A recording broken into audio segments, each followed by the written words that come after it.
Hey, hello and good morning, and welcome to another edition of Talking Devils. I'm Dave Murphy, and I'm joined today by former Manchester United England legend Paul Parker. Hey, Paul, how you doing today? I'm fine, thank you, David. Absolutely fine, and a nice sunny day so Yeah, far.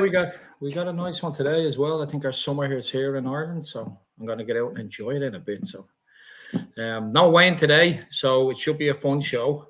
Um, I'll keep the questions short, so Right, okay. that might be a bit of a change for you. You have all this free time on your hands, and you won't know what to do with it. I Well, can't let's wait. let's jump right into it. Brighton nil, Manchester United two. Kind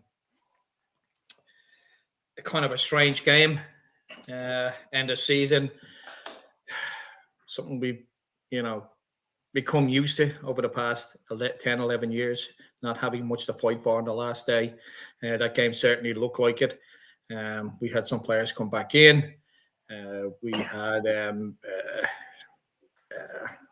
I suppose, a couple of farewells on the Brighton side. Some tears there as well. But Manchester United came out victorious, 2-0. Dallo coming up with another peach of a goal.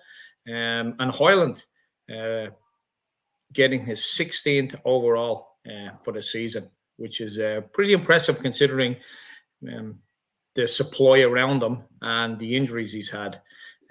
But let's just start with the actual game itself, Paul. What were your thoughts on it? Kind of end the season, last game of the season, nothing to play for, shenanigans. Yeah, well, I mean, normally you'd say there's a lot to play for. You talk about a cup final spot. That was that was the old term used that if you was in a cup final, everyone's claimed, to be in that team. Even though nine times out of ten you would actually know that what the team's going to be already. But there were players who needed a run out. I think Lisandro needed a run out. There was a lot of people saying that the manager shouldn't have played him because of the game next week. Well, I'm sorry to those people. Even himself would need to clear his lungs over, from playing in the game to get his legs going. But for him and his head to know that he can maybe stretch that little bit further now and feel more confident. He needed that bit before to go into a game up against Man City where you know you're going to be shifted all over the place without the ball, without anything behind you. So mentally, he needed that. There was a person I saw was moaning about it. If he gets, if he'd have got injured, the manager would have been this and that, and it didn't make any sense at all. Really, what do they expect? The manager then would have been called out if he hadn't given him any minutes before. Yeah. Called out for playing somebody, So you're damned if you do, you're damned if you don't. That's the position that he's in, Ten Hag. So there was certain players who needed that bit, and to finish the season and win to win the last two games, which there wasn't many people out there who believed that was going to happen. Really believed that was actually United were going to take 6 points over those last two. Couldn't, but they've gone and done it. They've put themselves in the position. Then there's an opportunity to maybe get some Europe out of it as well, or they're in contention anyway. So what can we say really? I'm trying to avoid talking about the performance really because it wasn't the greatest, was it? To be honest, really, when you look at the way Brighton were with the ball, and you look at United desperately defending, it could be like carbon copy of what's going to happen next weekend. But but normally you'd come out and say it's about being clinical, which they were clinical in that sense. I mean, two very good goals. I'm glad that Hoyland has finished the league season on a high. He's had to work hard to get the goals he's got. I was just seeing 20 minutes Yeah. ago that the goals he scored, it's a record amount really for someone of his age and what he's got and done. And he's done it with most elements against him as well. So fair play to him. He can only go forward from here. And it's been an interesting summer. What happens because the lad just needs maybe he needs someone there, and I don't mean competition. It might just need that little. The club needs maybe an experienced front player, someone who's played there longer than him, someone who he can bounce off in the sense of seeing what they're doing and watching them, and to watch and learn a little bit. And then when he does come in, and that will help his his growth into the team, really, his education.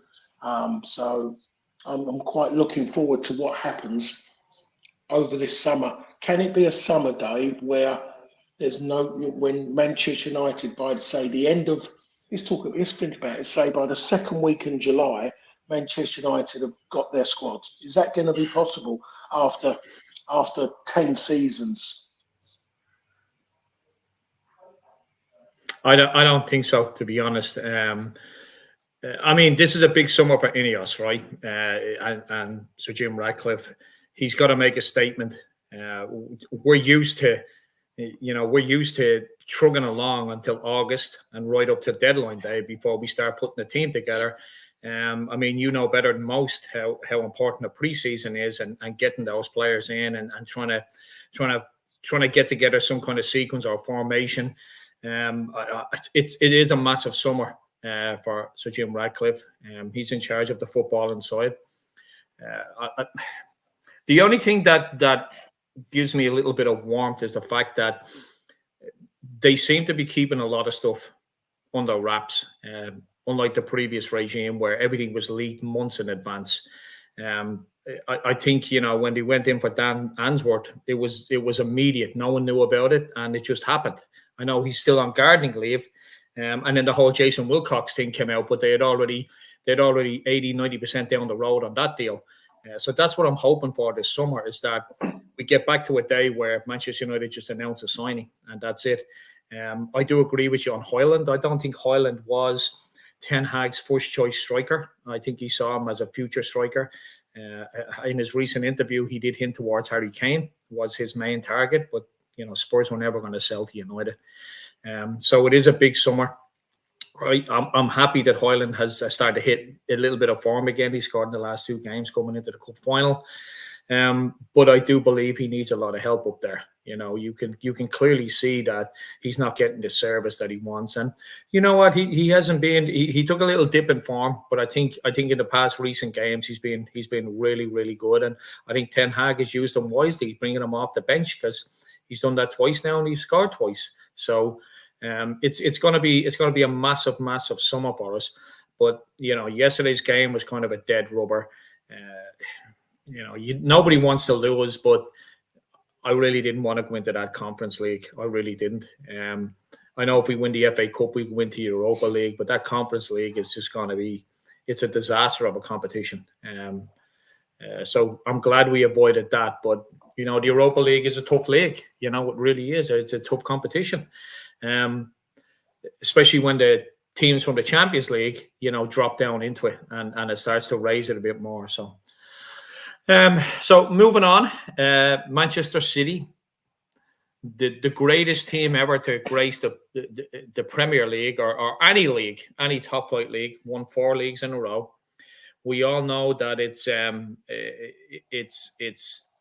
it's followed by an asterisk until these 115 charges are basically brought up and either found guilty or not guilty. But I just see that dragging on for years, to be honest, with appeals and appeals and appeals. It's ridiculous.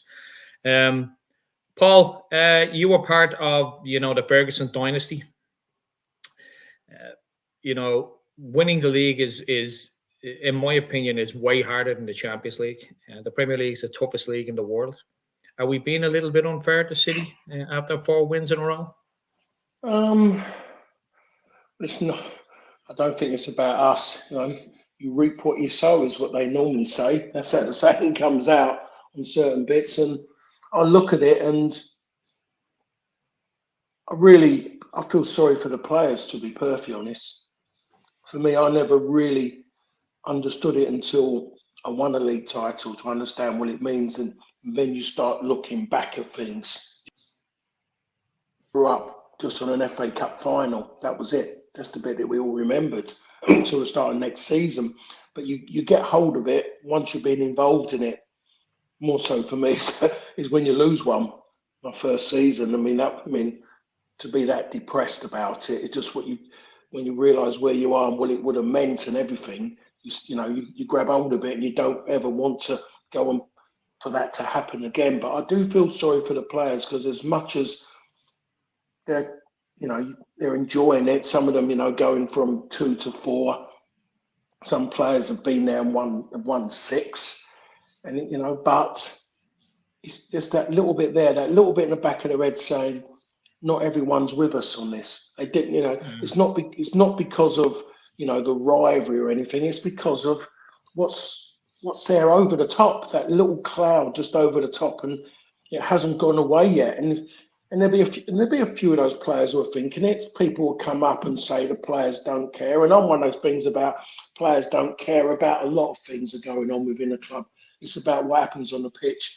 But this bit is coming down as kind of, it affects what's happened on the pitch at this moment in time. The involvement is on the pitch. That's what it all leads to, and that position that they put themselves into to go and to get to where they are. So it's the players that I feel sorry for, because if you're talking 11 of them on that started that game yesterday, there's going to be, I'd say, 50% of them at least who are in the back of their minds knowing that there's people out there who still are looking at them saying well done, but in the back of their minds they're thinking, oh well. And you just want it all tied up, Dave. As a player, you'd want it all done. You want to come out and go, yep, all clear. And then you think, great. Yeah. Because 10, 15 years down the line, you're just going to see that. It's just going to be there. It's what people are going to say. As much as most things will get hidden behind results and behind a league table. Yep. Look, there they are. This bit is going to be stuck out there. It's just not going to go away until they go and face it. They go and face what's going on. It's as simple as that. You can't keep going and thinking, hoping that people will forget about it. Because in today's world, as what it's become, people are not forgetting anything. And to be honest, they're not allowed to forget anything, Dave, because of me and you talking here and all the other podcasts, websites, and more importantly, social media. They will not let it go, and that's what life is about today, really. So, as a player, I wouldn't want that around me. That's a great point. One I really hadn't thought about is that at the end of the day, it's not the players. This is not on the players. It's not the players' fault. They weren't the ones that broke the rules. They got bought. They got brought in. They've played 60-odd games a season. They put in the hard work. They won the league. And now there's this bad smell or, dark cloud, as you said, hanging over them. And it always will until this gets resolved. It's mind-blowing that it hasn't been, considering how quickly Everton, Forest, Leicester, all these teams were brought to court or brought in front of the FA and docked points. It's ridiculous. I'm not wise enough to understand why 115 charges have not been brought up yet. I think we've all seen them numerous times in a list, and some of them are pretty damning. I don't get it. It's obviously a lot of political power behind Manchester City, which is delaying all this. But you've hit the nail on the head. These players will always think to themselves, well, I won a title built on the foundations of cheating. And that's going to be something that we'll all remember. I got a couple of comments here about the Europa Conference. Nicholas says, I think the Europa Conference could be good to give young players more playing time rather than playing the squad all the time. Like Ahmad would have gotten a lot more time this season in the conference. I would imagine is what he's saying. I'm not a massive fan of the Europa Conference League. It's a very watered down version of any of the European trophies. What's your thoughts on that, Paul? Are you happy we avoided that? We have enough competitions in England to blood young players with the League Cup and early rounds of the FA Cup. Yeah, but that's easily said. That's 100% right in a way. But it's Manchester United. It's Manchester United in 24-25 season. They have to go and win everything they play in. Simple as that. So there's a way of blooding young players, and there's a way of doing it. No one's going to accept, even if United go out. People are not going to accept it. If they've got half a dozen young players who haven't played together, they're not going to accept it. So every game you play, you have to win every game. And then what they do, if you do win those games, they will question your performance. And that's the way it works being Manchester United. So in that way, Dave. I look at the Conference League. My local team here won it. It was fantastic for them. It's still, and there's only so much that clubs can win. There's only so much that certain clubs can win. The West Ham are not going to win the Champions League, it's getting them that opportunity to go and play in European football to gain experience. So managers to cut their teeth. We've gone to this thing now that whenever they mention a big club, we've seen already Manchester United, we've seen Bayern Munich, we've seen Barcelona, we've seen them 40 minutes up the road, their manager going. And all of a sudden everyone's going, well, who's good enough to take the job? Football's put itself in the elite status, so they want elite managers. How are you going to be a elite manager if you're not going to win anything? Yeah. So in certain ways, I agree that young managers are getting the opportunity to manage in a European competition to understand the grounding of what you need to in Europe. When you've seen it already, we've seen teams going like Brighton this season go in Europe for the first time. It killed them. It devastated them. On and off the pitch, they didn't have any experience on how to manage situations. And you learn that over the years. We've seen Everton under David Moyes. They went into the Champions League, if you remember. They qualified for it. And they almost got relegated that season while they was playing in it. They had a terrible season. West Ham have struggled in it, but they've kind of got themselves through it by kicking on late on to get them. So it's quite draining. Turning up at Manchester United, you go, we're going to Europe. I turn up, travelling to Europe. I turn up with bags. The other players turned up with a toilet bag. No one had told me that you turn up and they give you a bag full of tracksuits and T-shirts to wear. So you can imagine I was going away. I looked like the blacks were there and everyone thought I was going to Magaluf or something. So it's about preparation. It gives you organises everything for you as an individual, as a team, but as well as a football club and how you have to conduct yourself and everything that goes that way works well off the pitch. It'll take it onto the pitch. And that's generally what happens to sides who have never experienced Europe. But then I look at Manchester United and I think of the Cup Winners' Cup. The Cup Winners' Cup is the Conference League. It's as simple as that, Dave. And it will grow. It's going to grow on people because other teams are going to get the opportunity that 1 year when someone's going to come like a Brighton did it, played and got in Europe, and Aston Villa did it. They got into that conference. Should have been the other way around, really. Villa would have been better going that Europa. And then maybe the conference might have been one that would have suited Brighton in their first ever season in Europe. But it doesn't work that way. Their great season got them what they deserved to go in that competition, to play the likes of Ajax and Marseille. So I'm not knocking it. I'm saying that, yes, to talk about young players, integrating them, but Europe, to be in Europe, if they, to be in that Conference League, you accept it. Because I think I've said it before. I think I said it last week. Jose Mourinho lauded that trophy when he picked it up. Yeah. Do you remember? He slagged off Benitez because he went to Chelsea and they won the League Cup and Europa League. He slagged off both of those trophies. And then when he gets hold of the League Cup himself as a Manchester United manager, things change. Oh, winning perspective.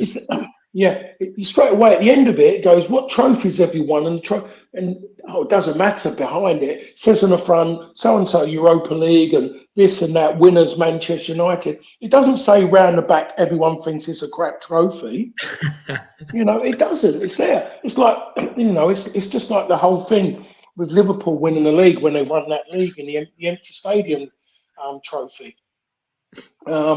They've got their medals and they're going with it. Oh, we've got this many points. We're the best ever winners of this. It doesn't say on the back of a medal how many games you played. How many. Sorry, I'm getting my words all mixed up here. It doesn't say how many points you've got on the back. It's irrelevant. The points. The relevance of Manchester United winning so many trophies over it was the fact of they finished top above the rest. They had to compete harder than what the likes of the 90s and the ones who get 100 points than what they did over a season, because there was no so that's how a league is won. It doesn't matter how many points you get, you are the best. You're not the best, the greatest ever, because you have more points. Because there isn't a league for that yet. And if they do make one up, Christ, they're going to have to put a lot of players on steroids to get them to keep them going. To be perfectly honest, dig everyone up and say, well, you've got to go out there and you've got to win this trophy. It's impossible. Yep. So, we got Arsenal now. They've done 89 points, and you've seen that, haven't you? Unbeaten against the top six. They suddenly forgot that they lost to Aston Villa twice. Yeah. Oh, sorry. They finish in the top six, but they're not a top six club. Then is that what they're trying to say? So it's. Yeah, I mean, it's how you manipulate success. And at the end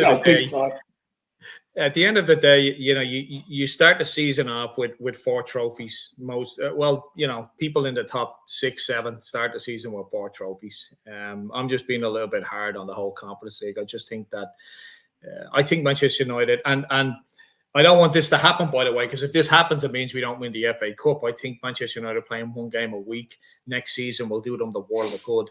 But that said, I want us to win the FA Cup. If we win the FA Cup, we win the Europa. So it's swings and roundabouts. Yeah, but Dave, sorry, Dave, just quickly, just on the other side of it, it was meant to do Tottenham a load of good to have no midweek games, nothing in Europe. They end up only playing an extra 2 games over the season, I think, or maybe 3, maybe 2 FA Cup games. They got knocked out the League Cup early. They might have got knocked out in the 4th round of the FA Cup. So in the end, their season finished terribly. Tottenham, you see, like the little words are coming out now with the manager and fans, and all of a sudden there's more pressure on him now off the back of having no European football. And I'm one of them ones, Dave, is that football is something that we're all supposed to have loved when we become footballers. That was the talk. And that during my era, and that's the one I know best, everyone just wanted to be footballers. There was no one going in there for the cherry on top. The cherry on top, you had to work hard to earn the right to get it. Now they go in it because you can get it with being a nobody. You haven't got to work hard. You just got to be there and you can get it without achievement. So I look at with Tottenham were having this week off, having a week off. Every time the other teams in Europe and everyone's they've got into that. It's a political football. Get into fans' heads that if they got 7 days, it's a good rest and they're ready to go. As I always say, you leave a high performance car and then in a garage and then you bring it out straight away and you got a rip. There's nothing there because you haven't blown it out. You're meant to hold your foot off the accelerator. Don't accelerate hard too quick. Just keep it running steady and take it to speed steady. But the problem is if you have too many days off and the team is they're knackered. They played 4 days ago. We've had 7, 8 days off. We're all jolly. That team that's had that momentum of playing the game, win, lose or draw, because we don't know how they're going to be mentally. But if you've got the right, that team that's all have got the upper hand because their legs are already, their minds are already going because they've had that little bit. They might have coming into the game off the back of a 6-0 win against a top side, and they're on a massive high. Do you need that when you've had a few days? So, for me, Manchester United every season should be looking to be playing as close to 60 games a season as possible, in my opinion. A club like it, because the club is we look at it off the pitch, it looks for that to keep things going on that side of it. But playing wise, for the fans expect this club to always be in Europe, Dave. I mean, it is a fair point, and I fully get it that sometimes teams do look lethargic if they're only playing once a week. But I just with the squad that we have at times down to the bare bones, that's what's kind of pushing me towards. Well, what if we, some teams thrive on it, some teams don't. But I think when you say bare bones, Dave, you mean bare bones in quality, don't you? Quality, quality and in bodies as well. Because not so much in bodies, Dave. Because not so much in bodies, Dave. Because everyone starts with the same numbers everyone starts with the same numbers. It wasn't like in 2003, 2004 when we only had 16 players maximum. Yeah. It wasn't like that, and we played a hell of a lot of games, and we just got on with it. You know, there was no way you was going to walk in. I'm tired. Oh, you're all right. Yeah, I'm all right, boss. I'm all right. Oh God, my leg's killing me, but I can't tell him because straight away he's going to think I'm weak. I'm weak-minded. I don't want to. And that's how it was. Now you tell someone, have you got a knock, and they go, yeah, and the manager's going to have to go, okay, go and see the physio, and the managers then go, oh, please don't let him go to the doctor because the doctor's just going to tell me he can't play, and that's what it's become, you know. So I'm just one. Everyone's got the same numbers, but all we've done this season, Dave. There's the Premier League or Sky have started a new league. It's called Who's Got the Most Injuries League, and it's embarrassing. It's embarrassing. You know, all of a sudden we're getting players who suddenly get injured in training. All of a sudden, oh, you see them play one. Oh, what's that? Oh, they got injured.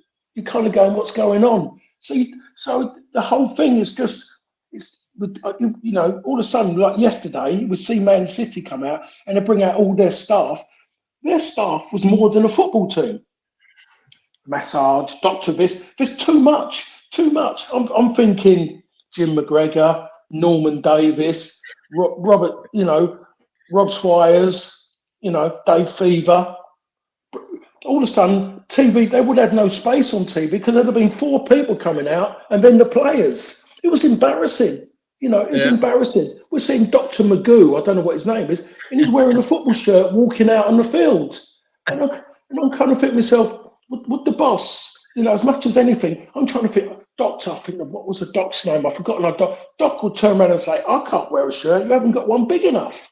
You know, what is that about? Oh, then you're listening to them talking away, well, they do this in the background. And you think, yeah, but they do. But as much as anything, the fans just want to see the managers and the players. And that's what it's about. As much as what they do in the back, that they would be mentioned, they would get all the adulation from the players, everything. But anyway, I've digressed a bit and I've gone on, Dave. So I'm gonna stop right there. Yeah, I thought without Wayne being on here today, we would have had. Yeah, I know. No, I know. Sorry, Well, I lost my way. No. Listen, you know, we do see this a lot of times from players from your generation and all. Not you know, just being astounded by the amount of people that now have to be part of the match day. It is astounding. I mean, I watched a little bit of the funeral at Anfield yesterday, and oh my God, he just kept rolling people out to give them a plaque and rolling them out. And I'm thinking, who the hell are all these people and what are they doing on the pitch? I've been to a good few end of season games with a lap of honor, and it's the team. And as you said, maybe 3 or 4 people from the backroom staff, and that's it. Nowadays, it's 30 people of backroom staff and 26 players. It's insane. I know, but I mean, obviously there's the kids on the pitch as well, Dave. I'm waiting for people to bring up, you know, their 4th cousin twice removed and things like that going on. You know, is my what's it called, step uncle and things like that. Yeah, he was at my christening, so I just decided to bring him here. I haven't seen him in 20 years. I blame Dennis Wise. Dennis Wise started his problem when he had his little boy and he brought him up to go and lift the trophy. That's what Dennis Wise done. I'm trying to think what year that was when Dennis done that. But from that day on, things are boom, boom, boom. You know, it's gone on. Oh, everyone's on it. But anyway, that's that little. So last week during the show, we spoke about the possibility of Manchester United, and you mentioned it earlier, not winning any of the last 2 games. We've won both of them. I think we were more comfortable against Newcastle than the score suggests. And yesterday wasn't the greatest of games, but it gave players like Martinez an opportunity to get some cup final minutes, or minutes before the cup final. Previously to that, I think we had, and I could be wrong here, so, you know, Wayne's the stats guy, but I think we had lost, I think 6 out of the previous 7, some ridiculous number like that. Now we've won 2 in a row. We beat Newcastle, we beat Brighton away. Hoyland is hitting a bit of form. And I want to talk a little bit about our form going into the cup final, Paul. Do you see it? I mean, we're playing Manchester City, which is going to be a monumentous task in itself anyway. But are you happy with the form compared to maybe 2 or 3 weeks ago? Well, they've gone in the back of winning 2 games, Dave. That's the thing. They've scored goals. Yes, they've conceded, but still they've gone in. They've gone in there. They could have gone into the FA Cup final, and another 2 teams could have done a double over that season. And if you was to look at the start of the season, you looked at Newcastle. You'd have thought that was always going to be a tough home game, and Brighton away is always tough for any team. Brighton away is always tough, and as we saw, it was tough for them. But somehow they kept a clean sheet.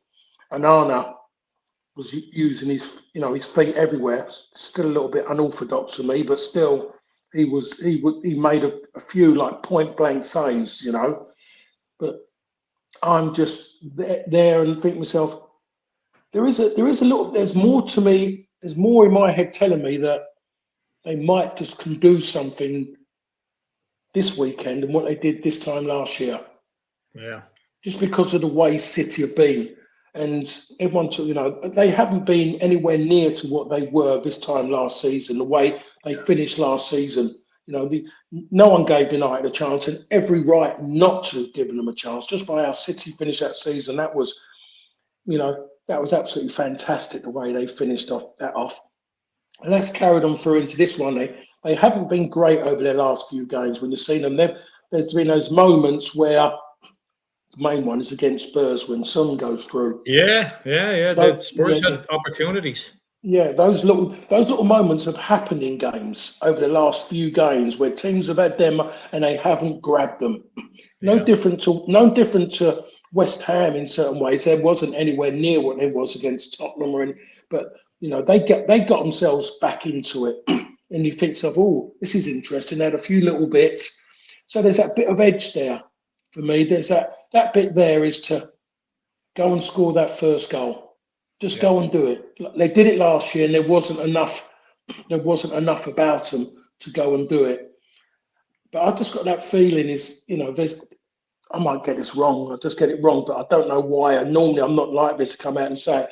But I just think that City there they are. You can in their legs. You know that the moment things start going a little bit wrong, it's amazing how much your head will tell you that that's tired or that's hurting, and it's only the last game of the season. There's nothing else after this. We're done. Get it out of the way. And I just got that feeling. I've got that funny feeling of I need to see what kind of team goes out there, what he can get out there, who's going to be at centre half. I want to see Martinez, and I'd like to see Varane. For me, I think that's what it will be. Because he brought Varane on yesterday. Obviously, he started Martinez. I think that was to give both of them minutes, and no one could argue that that's our best centre half pairing.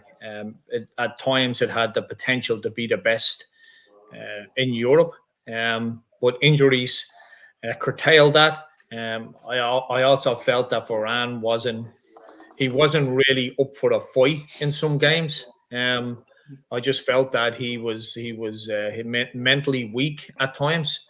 He definitely wasn't in the Steve Bruce, Vidic, Pallister, any of those guys' mentality.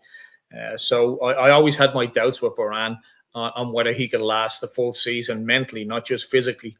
But they're obviously going to be here too. That's going to be my choice for the 2 centre backs. Move Casemiro back into midfield with Mainu. He just has a decision to make on. I think the rest of the team pretty much picks itself, except for who does he play. I believe he'll go with Højlund up front. But does he play Ahmad? Does he play Anthony? Does he play Rashford? For me, Ahmad, I think has earned the right. He's an absolutely. The bar is not set very high at Manchester United right now, but he's been absolutely fantastic since he came in. He really has. He's good on the ball. He's good at defending. I just like the kid. I really do, and I would give him that big wide pitch at Wembley to go and show what he could do. What's your thoughts on that? Oh no, I totally agree with you on that side of it. Dardivale is the one though on the left back in that position. He's the problem. But you look at it, has he got enough stature to deal with him? Well, if you're talking between him and Anthony, then you'd have to say that there's more chance with Ahmad than what there is with Anthony. He'll get brushed aside. He hasn't got that. Anthony he's got a fight about him, but he lets his emotions get on top of him, and then you could end up getting booked and sent off in that sense. Very reactive. I think the interesting one is, if anything, is he going to put Rashford in before Garnacho? Because as far as I'm concerned, Ahmad is a better player than Garnacho, to be perfect, in my opinion. You get more from him with the ball. He's technically a better player, and he's got more consistency in his game than Garnacho. Garnacho was awful against Newcastle. Yeah, absolutely horrendous. It was. His decision making is still one of. Yeah, it's just one of those things that hopefully he can get coached. Yeah, it just hasn't improved at all, which is going to be difficult because it's one of the things that it's kind of in your makeup, should be in his makeup and the position he's in. But even then, his execution of passes isn't very good either. Maybe because he doesn't pass it enough in that sense. So I don't know. It's a toss-up between him and Rashford and which way you decide to go. If you want legs and you want someone who can run, then it has to be Rashford. But the problem is then you have to ask him to run rather than him actually actually doing it for you. So it's a difficult one which way he goes. And again, I'll use his words again. He's damned if he does. He's damned, if he doesn't. So I don't know how he's going to work that one out on that bit. On to a quick one about I've heavily criticised Onana throughout the season. 4 months ago I would have driven him anywhere in the world to move him on. I think I'm starting to kind of eat my words a bit on Onana. I think over the past 3 or 4 months I'm starting to see a goalkeeper in there. He is a little bit more confident when he has the ball at his feet, even though that's why he was brought in. But he's been pulling off some fantastic saves. He really has over the past 3 or 4 months. Is there a Manchester United goalkeeper in there? Because we're seeing it's kind of like a game of 2 halves really for this season. The first part of the season he was absolutely atrocious. I mean, throwing the ball into the net, jumping out of the way of the ball. But I personally seen a big improvement in Onana over the past 3 or 4 months. Do we have a potential Manchester United goalkeeper in him? I think we use different margins, Dave. I think really, I'm still not seeing it. The Newcastle game, he gave one of the goals away by he kept kicking it straight down the middle to Scott McTominay's head. He was up against Dan Burn, and if you're going to make Dan Burn look good, kick it in the air, just pull it in the air, and you'll be calling for him to play for England if you keep doing that to him. The last thing you ever do. I mean, as far as it's kick it straight. The ball always goes. If you're kicking it straight, you've seen someone's making a run. You're going for that run. He's pulling it on with pace, not even with snow on it. So Dan Burn, if he does head it, it just pops. He's driving it. Dan Burn's heading it, bang, and they go and score. They went and scored. If you go, I can't remember what goal it was, but they went and scored off of it, and he done it 2 or 3 occasions. And I think to myself. Now, I'm just thinking about the players I played with. They'll turn around and go, you do that. Hit it to the angles if you're going to do that. But it's supposed to be good, every footballer in their own way is good with their feet. But it depends how you use it and how you use your head. So there was no head there. And I just think he still cost them when he's in possession. He kills the game, Dave. He slows it down. Manchester United, it might sound old school, but they still played with tempo. Their strength was tempo. Especially at home, he kills it. For me, De Gea's first season was difficult for him, really difficult. And it stemmed from the fact of what the Tottenham goalkeeper's going through, from dead ball situations, especially corner kicks. We saw Everett at one point trying to be his minder. In fact, Everett got in his way in the end. Because still, I don't know why defenders do it, or why people are telling them. And maybe I need to speak to someone who coaches in the modern game. Why do you still have people teammates standing on the inside of you against somebody? Because when you go for the ball, you're going to hit your teammate. That's not a foul. It's not foul. You stand the other side of them so they can't step out and head it in. If he does try to drag you out away, he's creating space. Then you've just got to virtually you make your mind up. Am I going to stand there and take the whack and head it, or is someone else coming in? But still, standing next to your own goalkeeper it's wrong. It's absolutely wrong as far as because you see the players. Two people are fighting all the time, Dave. So no, David. For me, David. I still believe if David De Gea was in goal this season, United's league position, and they would have been in the Champions League longer if he'd have been in goal. No one can tell me any different. I'm going to remain stubborn on that point. Before we wrap up, Daniel Burdett, who is one of our social media guys here at Talking the Devils, there's a lot of work. Travels to Manchester United home and away. Has put a great question up. Morning, guys. Thoughts on Manchester United's great support home and away this season, despite another frustration and difficult season. We've had a few seasons of that now, but yet our support is relentless. We sell out Old Trafford every single game. Our away support. The Crystal Palace game, all you could hear was the Manchester United supporters when we were 4-0 down. Your thoughts on it's a double-edged sword, really, isn't it? That clubs thrive on the fact of loyalty.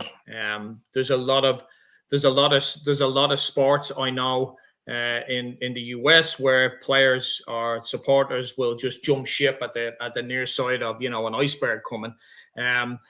English football, European football, very, very different. It's a religion. It's something that you pick your team and that's it. But Manchester United for decades have been top of the list, even when we got relegated in the early 70s for attendance. But this year we have kind of taken it up a notch. Paul, I know you go to a lot of Manchester United games. You go to a lot of them in London as well, so you see the away support. Considering the season we've just had, what's your thoughts on Manchester United support home and away, especially away? Well, just somebody who's witnessed it when I was at QPR, when I used to come down to Loftus Road, even though Loftus Road for every big game we did play was always sold out. But then the time I really noticed it was when I actually joined Manchester United, and where I used to go to Crystal Palace as a Fulham and QPR player, and absolutely hated playing at Selhurst Park. It's just one of those grounds. But at that time, you could actually see the Sainsbury's. The stand wasn't up at that end. But it was just one of those grounds when it wasn't. It was people in there, over 12, 13,000 were in there. But it's just one of those grounds. You just looked around. It just didn't grab you. And I go there as a Manchester United player, and it's just incredible. We went just to drive into it, just to get into it. It was 100% turnaround on what it was before, and then to go to away games and still see it, and then you walk past it, and the way everyone is, you still see a few old faces. That's a good thing for me. There's a lot of old faces I still recognise from when I was playing who are still going. But I'd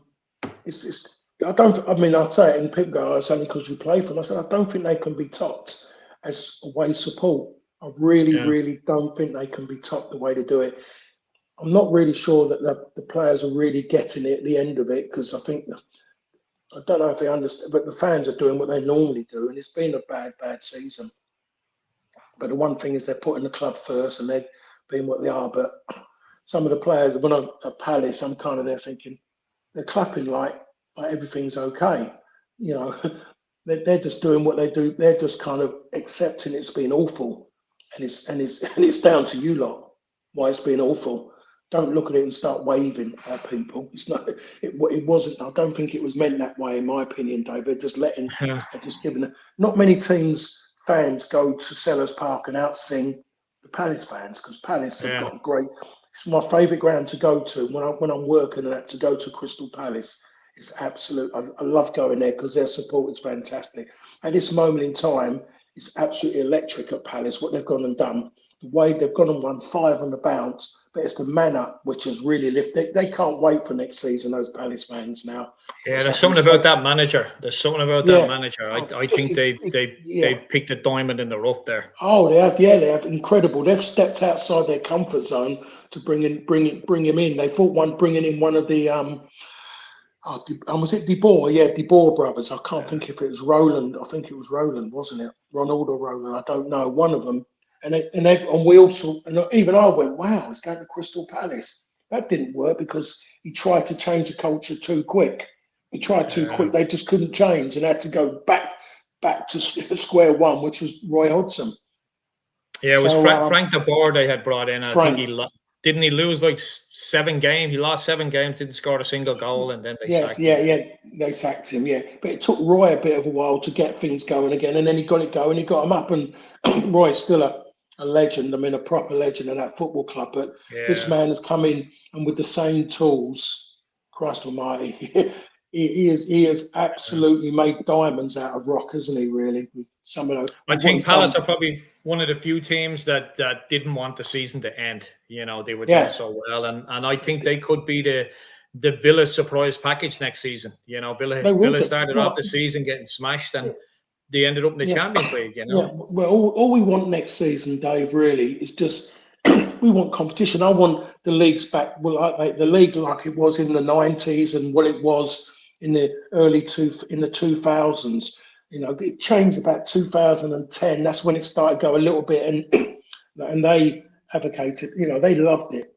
The Premier League, they wanted it this way to minimise. But I want a competitive league. I want Palace to go to to be able to go to games and take points, and no one's shocked by it. I want Villa to carry on doing the way they've been this season. Yesterday wasn't good for Villa. That would hurt Emery.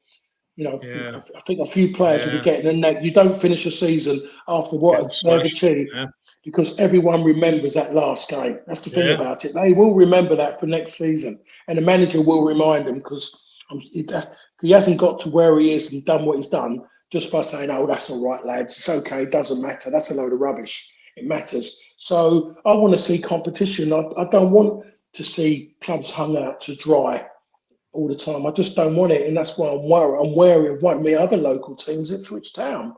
I don't want them to come up and be fodder.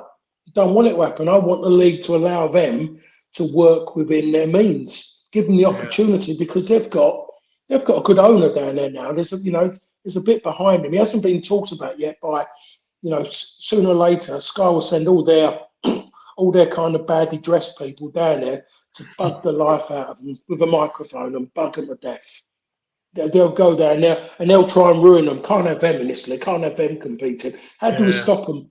We'll stop all their billionaires spending any money. That's the best way because then it won't affect the big boys. So I don't want them ruined, And all the other sides come up. You want them to be able to compete. You want Leicester, and they're hitting Leicester as soon as they come up. Anyway, there you are. Leicester, another one. Yeah, they're going to get hit. So again, that kills it from day one when that happens. So there's a lot of things going to go on, and I just don't want another season of negativity. What the league has gone and done. I just want to just go back and not see that C word, and I don't mean the rude one. I mean the C word, which is the word I'm using is a word that we don't ever want to be seen in football. I'd rather be kept with politicians and businessmen rather than being in the world of football. But we're hearing it and seeing it again. We're seeing it more so, and straight away it's popped up on my phone today. Seeing it from the Arsenal game yesterday with the handball. It's just. But there you are. We don't have to go there in that one day. But anyway, that's my little.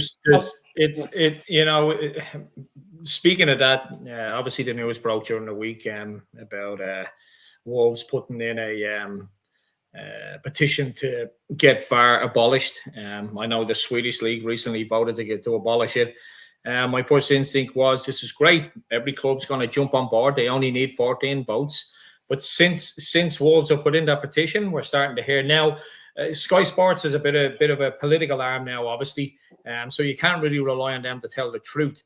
According to Sky, they're saying that most clubs want to keep VAR. I find that astounding that they would say most clubs want to keep VAR. Paul, should VAR be abolished? I mean, the technology itself is not the problem. It's how it's being used, and the people that are using it just can't use it correctly. That's the problem. I mean, I'd never question the technology. It's just I just don't think the people that are put in charge of VAR have any idea what they're doing. And from one ground to another ground, like you said, consistency, it's not there. It's really not there. And if they can't, in my opinion, if they can't get the consistency right, well, then they should minimize the amount of decisions VAR can overrule. And it's really just down to, I would say, offside, but you got to change that rule that there has to be daylight between the player. Because as you said, like a couple of weeks ago, when that offside, I can't remember the game, but the guy wears size 12 football boots, whereas someone else could wear size 7. The guy wearing size 7 has an advantage over the guy that wears size 11. There should be clear daylight between the defender and the attacking player. And then just leave it at that. Leave the goal line technology, which has always worked, and offside, and that's it. Let everything else roll. Yeah, the biggest it's about the people doing it, and I sound like a broken record. I am a broken record, but they've got to virtually now eat a bit of humble pie, be a little bit subservient, and allow football players to go and help them. Go and help them. That's all they need, is someone sitting next to them who's actually watching the game, and they can ask a question, or they can turn around and say, "That's handball." Jesus, handball. Yes, his arm's down by his side, but he's used his arm as an advantage because it was going past him. He's used it. It's integral of everything that happens after, i.e., the goal. And it's as simple as that. Doesn't matter if it's done. So straight away we're saying that if your arm's down by your side, you can move your body in towards the ball. That's what they virtually said. Michael Oliver has sanctioned that ruling. Michael Oliver, the big cheese of the referees now, has virtually just someone's gone and looked at it and just virtually said, "No, I'm going to give that." And you get yourself, well, you can't. If that happens in the box, any other referee, they'll go and give a penalty. Yeah. So what I'm alluding, the handball. The problem we've got is still penalties. People's interpretation of what is a penalty. I mean, we're seeing Anthony Gordon. The moment he sees someone's going to clear the ball, he throws his leg in front of them to get a penalty, and they will go and give a penalty. It's just absolute madness that you see that someone, because that is, what's the word I'm looking for? That is an unorthodox thing to do. It's not. It doesn't. You don't go. You go in there and you try and nick the ball. You're trying to get to the ball. He did it to Calvin Phillips, and then he did it in another one. They're all doing it now. It's another cheat they've found around this ruling. And so you need a player in there.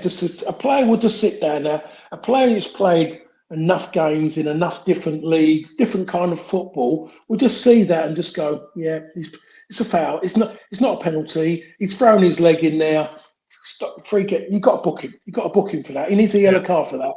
And a few of those high profile bookings will cut it out instantly. Yeah. It really will. It will definitely calm it down. It will make players think about what they're doing. But we're not booking anyone. Havertz the other day done it for Arsenal. He's tried to do it. Also, he keeps falling over. He runs like a spider on drugs anyway. So he falls over, and you think, Christ Almighty! People pay off loans quicker than the actual way the speed he goes down. It's just absolutely incredible. So that's the bit it needs. It just turn around and say, we need the help of someone experienced. I'll tell you what. Could you imagine maybe what would happen if the league, if that VAR, the den of iniquity, come out and say, we need help from professional players. Ex-professional players that have seen it can help us with understanding players' mentality. Everyone go, and it's done. And everyone will go, wow. A little bit of, everyone will have a little bit of a laugh. A few little quips will come out, But they put their hands up to it, and then the onus is off of them a little bit because then they've got someone else to pull it onto. And if you're an ex-player, you would love that job. You would love that job because you would want to try and keep the game as clean. You don't want players cheating on their fellow pros as it used to be many years. Those words are used so many times. He's cheating his fellow pros. It's not used anymore. It's not used. People are scared to use it. The commentators who sit on Sky, I mean, there was one yesterday. Oh, it could have been. Gary Neville said it. One of them yesterday. Oh, that could have been. No, Gary, it was. Yeah. And just come down in it. You're in that position, and you could have gone bang, and everyone would have gone, Gary's right. We all love adulation, have it? Gary, you're right. Bang, be happy. But we're not doing it. They're scared. It's like they're not allowed. They're only allowed to go so far. And you think, so you've worked so hard over your 15, 20-year career, and you've got there because of what you've gone and done in that position. Yeah. Come out and say it. Do not worry about them behind you because everyone else in front loves you. You haven't sworn. You've just come out and you told the truth. You told the truth about a situation. Sorry, that's not simulation. The lads tried to have one over. He's cheating. And that's it. Yeah, and everyone would go. And he's got enough in the bank, Gary Neville. I mean, if his partner in crime, he's one of the dragons. If his partner in crime is allowed to spit at teenage girls and get away with it, surely you can call out a player live on television and still get away with it. So, wouldn't it be a funny one if it did happen and he lost his job and all of a sudden everyone's looking, spitting at a child, telling the truth about a footballer? Stranger things have happened. Yeah, exactly right. But I'm laughing about it. That mostly would happen. That'd be incredible. Yeah. Incredible. Before we finish, Neil has. He's pretty much. It's not VAR's fault. The referees are getting them wrong. That's what we said earlier on. It's not the technology. It's the interpretation of what they're hearing in their earpiece. He's also called you a legend. And I think it's all players dive. He says try, but I think it's dive. But yeah, for the most part, a lot of them do. But as Paul was saying earlier on, it's kind of it's something they look for now. It's part of their game, And when Manchester United bought Ronaldo, and he started that play acting and that messing around and falling on the ground. You can see the interview many times. Ferguson has brought it up that he took him into the dressing room and told him to cut that crap out. That's not something that we do at this club. But that mentality is different now. There's a lot of players that go looking for penalties. As you said, Paul, they actually they see the opportunity to put their foot in, to wrap it around, and then they fall over. If you've got an ex-player sitting there going, He's gone and done that himself. The defender hasn't taken him out. He's taken himself out. That's not a penalty. Book him. That happens 3 or 4 times. You'll see that thing dramatically drop down, and even at the time these players go looking for them. Anyway, that's all for this week. We'll be back hopefully next week with an FA Cup win. So yeah, I'm confident. Paul's confident. So that means we're going to get absolutely mullered next week, probably 6-0. But no, I'm confident going into it. I want to appreciate all you guys for listening in. At one point, we had well over 300. We're at about 345 now. So our numbers are increasing. It's not about numbers for us. It's about getting on here and not looking for the shock comment or quip. It's all about just being truthful, getting Paul on, getting his professional view on football, and that's why we love doing it. So again, if you haven't subscribed, hit that button. But we appreciate everyone that joined in today and the questions and stuff like that. So we really appreciate that. And Wayne wasn't here, and it was a lot more fun. So maybe this is the new method, but we won't tell him that yet. Again, thanks, Paul, and thanks for everyone for joining in. Brilliant. Well done, Dave. Thank you.